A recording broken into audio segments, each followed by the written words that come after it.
കൂട്ടുകാരി, എൻ്റെ പേരാണ് ചിമ്പുവന. ഞാനൊരു ദിവസം ഒരു കുഴിയിൽ പടോന്ന് പറഞ്ഞു വീണു. എങ്ങനെയാ വീണാന്നറിയാമോ? എൻ്റെ അഹങ്കാരം കൊണ്ട്. ആ കഥ ഞാൻ നിങ്ങളോട് പറയട്ടെ.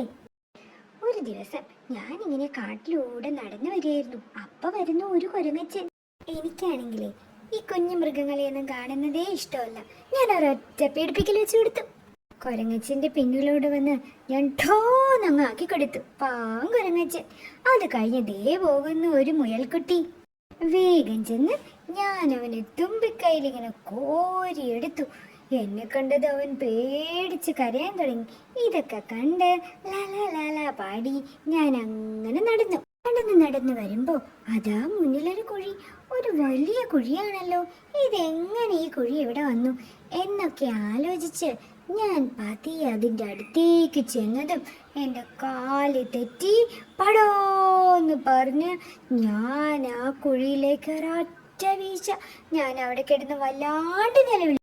എൻ്റെ നിലവിളി കേട്ട് എവിടെ നിന്നോ ഒരു കുഞ്ഞനെലി ആ വഴിക്ക് വന്നു. അവൻ അവിടുന്ന് ചോദിച്ചു, എന്താ ആനച്ചേട്ടാ, എന്ത് പറ്റി? എനിക്ക് വല്ലാതെ ദേഷ്യം വന്നു. ഞാൻ കുഴിയിൽ വീണ് കിടക്കുന്നത് നീ കണ്ടില്ലേ എന്ന് ഞാൻ ദേഷ്യത്തോടെ അവനോട് ചോദിച്ചു.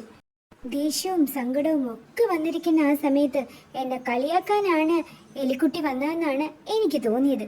ഞാൻ അവനോട് പറഞ്ഞു, പൊയ്ക്കോ അവിടുന്ന് എന്ന്. പക്ഷെ അവൻ അവിടുന്ന് പോകാൻ കൂട്ടാക്കിയതേയില്ല. അവൻ പറഞ്ഞു, ആനച്ചേട്ടൻ പേടിക്കണ്ട, ഞാൻ പോയി എല്ലാ ഫ്രണ്ട്സിനെയും കൂട്ടിക്കൊണ്ടുവരാം. എന്നിട്ട് ആനച്ചേട്ടനെ കുഴിയിൽ നിന്ന് രക്ഷിക്കാൻ കേട്ടോ. ഇവിടെ തന്നെ കിടന്നോളൂ. ഓ പിന്നെ, ഇത്രയും വലിയ ആനയായി എന്നെ രക്ഷിക്കാൻ ഈ കുഞ്ഞൻ എനിക്ക് പറ്റുമോ? എനിക്ക് ദേഷ്യമാണ് വന്നത്. അപ്പോഴേക്കും എലിക്കുഞ്ഞൻ ഞാൻ ദേ വരുന്നു നാട്ടിലെ എല്ലാ മൃഗങ്ങളെയും കൂട്ടിക്കൊണ്ടുവന്നു. എല്ലാവരും കൂടെ വന്ന് എന്നോട് പറഞ്ഞു, ആനച്ചേട്ടാ പേടിക്കണ്ട കേട്ടോ, കരയണ്ട, ഞങ്ങൾ എല്ലാവരും കൂടെ ആനച്ചേട്ടനെ രക്ഷിക്കാം. അങ്ങനെ എല്ലാവരും കൂടെ ഒത്തൊരുമിച്ച് എന്നെ പതിയെ കുഴിയിൽ നിന്ന് കരയിലേക്ക് കയറ്റി വിട്ടു. എൻ്റെ ഫ്രണ്ട്സിനോടെല്ലാം ഞാൻ നന്ദി പറഞ്ഞു. Thank you friends, love you all.